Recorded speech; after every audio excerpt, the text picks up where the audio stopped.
So what you're watching here is footage of U.S. strikes on Iran that were carried out on July 8th. By the time we're going live now, the U.S. has struck Iran 170 times in the last 2 days. So the war is definitively back on.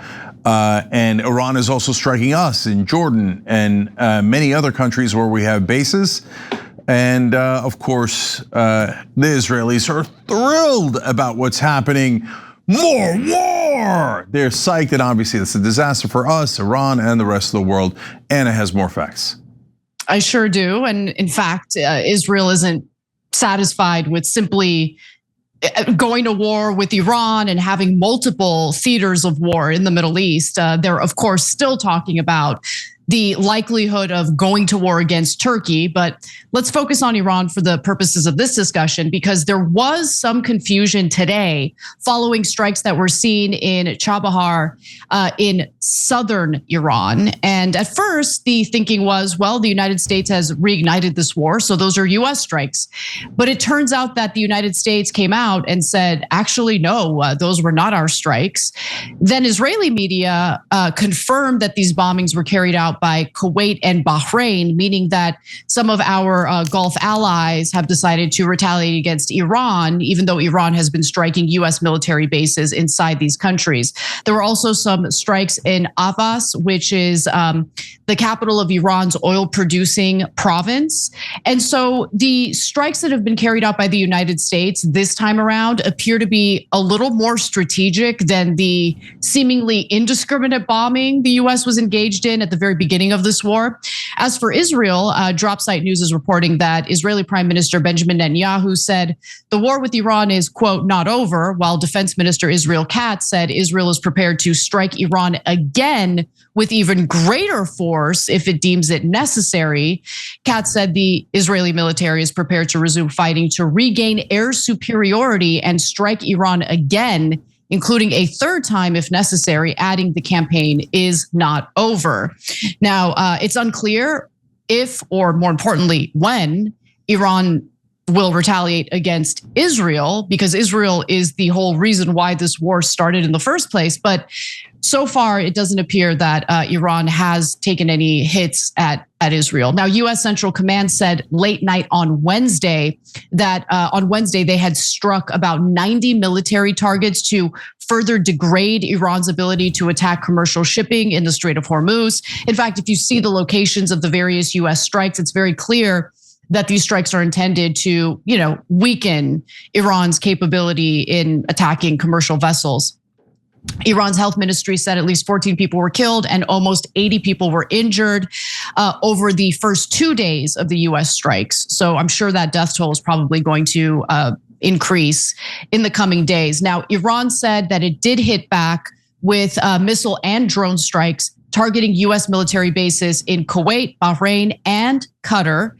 Iran says that the US targeted railway bridges on the route to the holy city of Mashhad, where, of course, the late supreme leader was due to be buried, and he did, they did continue on after a short delay with the ceremonies. But Iran's foreign ministry said that the attacks, while Khamenei's 6-day funeral procession was underway, signified Washington's inability to comprehend the depth of Iranians' patriotism and loyalty to the revolution's ideals.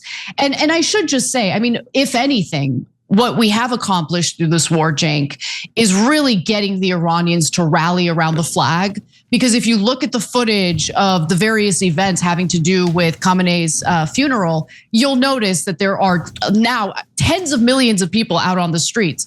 Now, additionally, a railway bridge in the town of Akala in the northeastern Golestan province was hit with cruise missiles, and that's according to Iran's Revolutionary Guards, who said there were no casualties.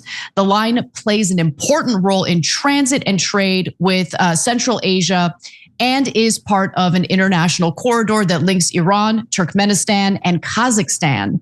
So again, kind of providing more reinforcement to the notion that the US is striking, economic infrastructure. And it does look like these strikes are more strategic. A Tehran-based businessman, in fact, told the Financial Times the following, that the rail line had been used while the US was engaging in blockades of Iranian ports. He said when the blockade was on, people would use it, yet it has very limited capacity. Each train from China, Xi'an in China would only carry about 3,800 tons.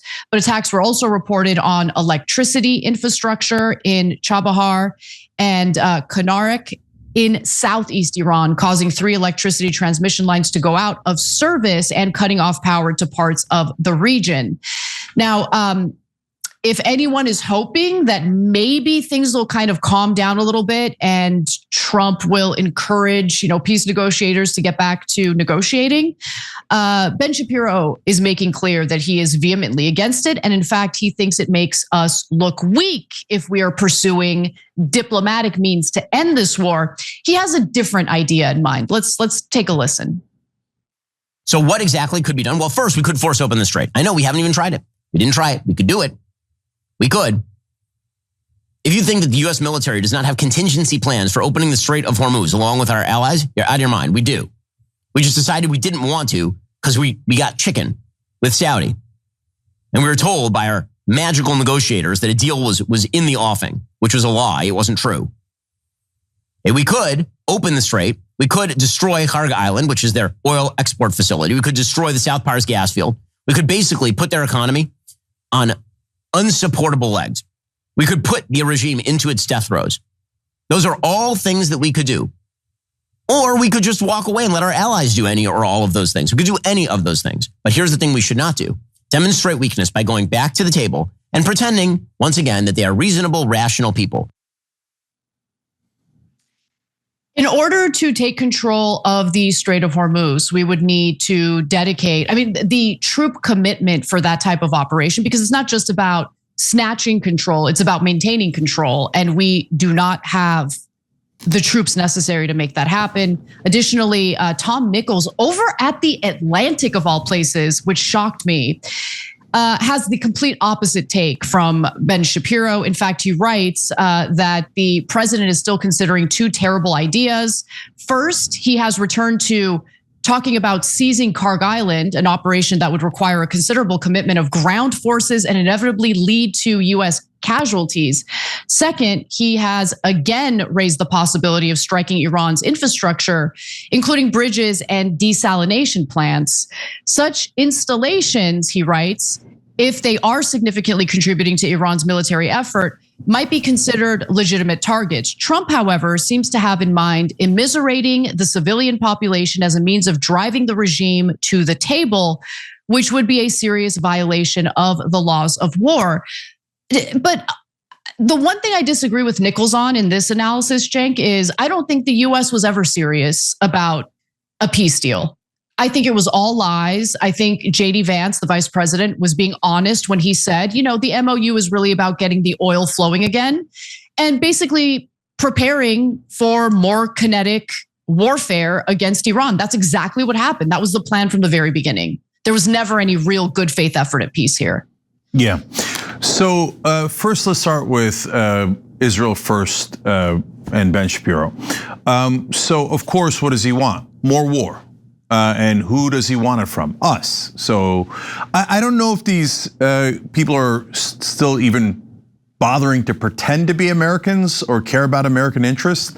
So that whole segment, of course, was you have to do what Israel wants, and Israel always wants more war. But of course, we are the victims and we are doing self-defense. What does Iran have to do with self-defense? Nothing. It doesn't matter. It doesn't matter. The Israelis have ordered war and we have more war. And every time in the media, they will tell you, oh, it's just a coincidence. Just a total and utter coincidence that we do exactly what Israel wants nearly 100% of the time. Oh, hey, look, it's 98%. We sold some planes to Turkey that they didn't want. Oh, see that? You have 2% freedom left. Congratulations, Americans. But of course, no one else points out that Ben Shapiro, Mark Levin, Laura Loomer never argue for American interests. They always pretend that American interests are identical to Israel's interests. Very coincidentally, no two allies have identical interests, and Israel and America have nothing that is similar here. We don't like Hamas and Hezbollah. I hate to break it to American media who think Hamas and Hezbollah are the biggest problems America faces. They're not anywhere near us. And outside of Israel, they're not even our enemies.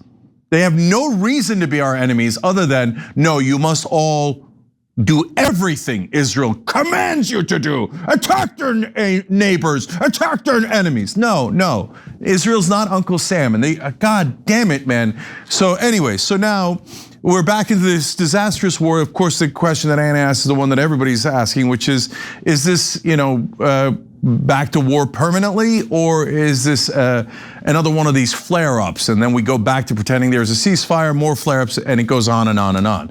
And to what end, right? So if we want to deal with the Iranians, we already have the outline for a deal. Just do the damn deal. Do the damn deal, right? But no. Must obey, must kneel to a foreign government. So in this case, there's two different issues. One is the Omani route, and that's the route that some of the ships were taking that Iran has not authorized. So Iran hits them on the Omani route. I don't know if they should have hit them or not hit them. That's not my business, okay? And so if you want to be pissed about that and so that's a violation of the ceasefire, fine. At the same time, we have been violating the ceasefire nonstop because part of the MOU is that Israel must withdraw from Lebanon. And Israel has already said, we're never going to do that. We're going to steal southern Lebanon for greater Israel, right? So, and if you think I'm exaggerating, no, Israel Katz, many other ministers in their cabinet and in Netanyahu said they are not withdrawing. They're not going to withdraw during the so-called ceasefire. They're not going to withdraw afterwards. And very, very, very likely, based on their statements, they are never going to withdraw because this is all about land expansion for an obviously fascist empire in the middle of the Middle East with weapons of mass destruction that is a huge danger to the world. But this time we're on the fascist side, and it breaks my heart as an American. We should not be on the side of darkness and the ones that are invading and attacking all of their neighbors and taking their land. So, but we have to do all their dirty work for them because everybody in Washington says, if you don't serve Israel, you're an anti-Semite and your life should be destroyed and pulverized. So now, we've got more people involved in this war. They hit the northern railways. So there's a couple of possibilities as to why I hit the northern railways. One is the economic reasons. The other is, well, the funeral procession was going to go in that area. And a lot of the other countries in the Gulf are Sunni and Iran is Shiite. So maybe they want to send a message, oh yeah, we don't respect your grand Ayatollah that's the head of the Shiite sect of Islam. Shiites and Sunnis have been fighting for literally over 1,000 years. So that could have something to do with it. But overall, we're right back in the soup, right back in the mess. 170 bombs bombing runs is an enormous amount. That is not a slight tweak. And so is this just about the Omani route? And hey, we get a little bit back and forth and then cool down for a minute? I mean, I hope so, but it doesn't look like it because this is not like the other bombings during the ceasefires. The other bombings would be 2, 3, 4 bombs, send a message, both Iran and the US. Iran did the same thing here, try to send a message, 2, 3 bombs in the Omani route on ships. And America said, no, 170, right? Let alone the Kuwait, Bahrain, and whoever else bombed northern Iran. So right now, it looks like full-scale war. Trump is of course a maniac, so he says 2 different things at all times. He said the ceasefire is over, and we're back to war. And then today he said, oh, the Iranians called and they're begging to go back to a ceasefire. That's a total lie. It's corroborated by 0 people. Total imagination, fantasy of a borderline lunatic that's our president. So is the ceasefire over? Or are we about to go back in the ceasefire? Well, Trump tells you both things. That's obviously impossible. And again, he's a raving madman. So we have a raving madman who listens to a fascist government And none of these people care 1% about American interests. So likely you'll all be forced back into the war and all the terrible consequences that flow from that. And then later they'll pretend that it had nothing to do with Israel and, oh golly gee, it's just a coincidence that we follow their orders every single goddamn time. Okay, so a little bit of background info that I think is really relevant to kind of figure out what's going on right now. The war is on, and anyone who's trying to downplay it by calling it a military operation or pretending like we still have a ceasefire is delusional. Like I think that we have degraded, like people's minds in this country have been degraded because we've redefined what it means to be in war. What we're experiencing right now is a war. Okay. Iran did not violate any MOU. Okay, they didn't. The MOU makes clear that they will maintain control of the Strait of Hormuz. The United States was trying to do some tricky pizzicky nonsense of having ships transit through the strait on the Omani side in order to basically ensure that Iran cannot establish the approved routes for these ships to travel through.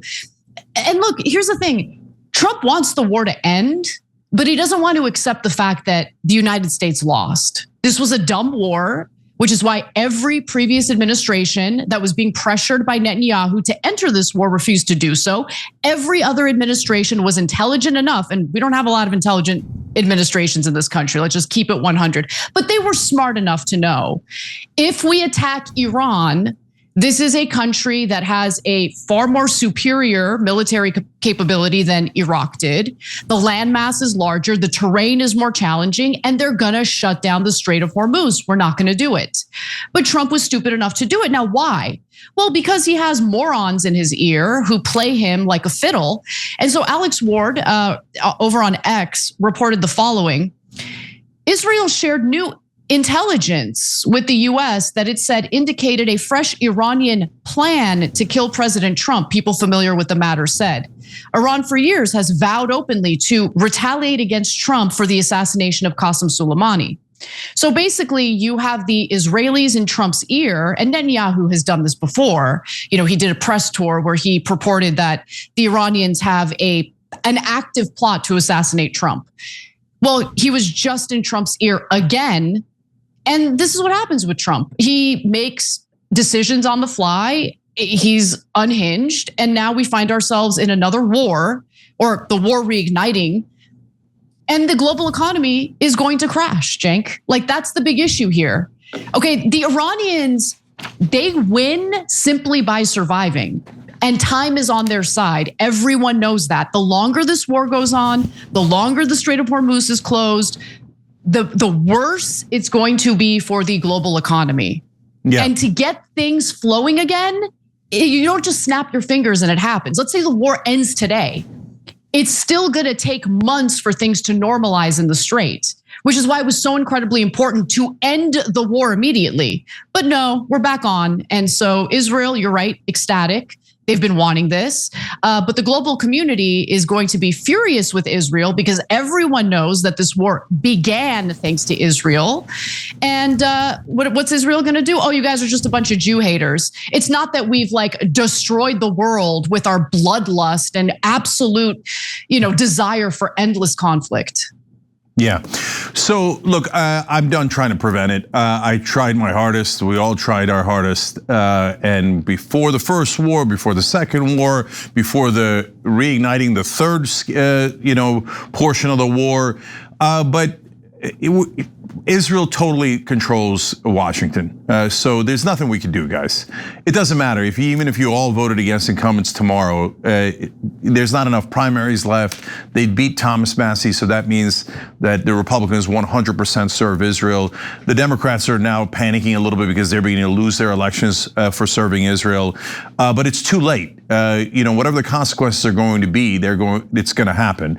And so just we're occupied, and that's why we're being forced into this war. And they could cry about it all day long. I don't care about them at all. Everybody in Washington is a bunch of liars that constantly try to manipulate you into believing that we're not occupied by Israel, when it's the most obvious fact in the world. And one of the consequences that's gonna happen, to Anna's point, is that, yeah, our media can keep trying to brainwash people like a bunch of obvious like propagandists, but our cable news doesn't go to the rest of the world.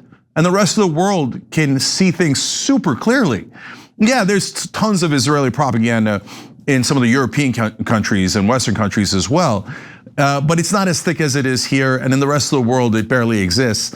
So no, everybody knows this war is 100% for Israel. The only people that don't believe that are people who are brainwashed by our Israeli media in this country, pretending to be American media. So, they're all going to be furious at Israel because the economy is going to suffer terribly through this war. And so let's see where the consequences wind up. I hate it. I don't want it. I don't want there to be any consequences. I don't want there to be any war. But it's baked in now. It's over. And so, and should you be mad at the people who brought you this war? Obviously. And then they say, I've now started seeing on social media, Cenk, you can't say that the war's consequences should be laid at the feet of the people who started the war. So they know terrible consequences are coming. And they don't want it blamed on the people who started it. Who started it? American politicians who are disgustingly corrupt and are traitors to this country.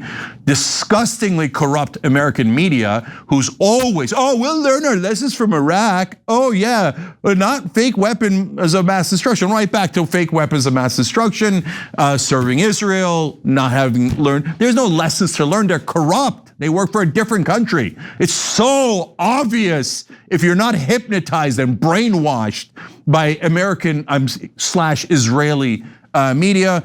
And so, yeah, and of course, Israel. It is definitely their fault. And when the economy goes south and when we have more Americans returning in coffins, yes, you should definitely be furious at the Israeli government. They are not our allies.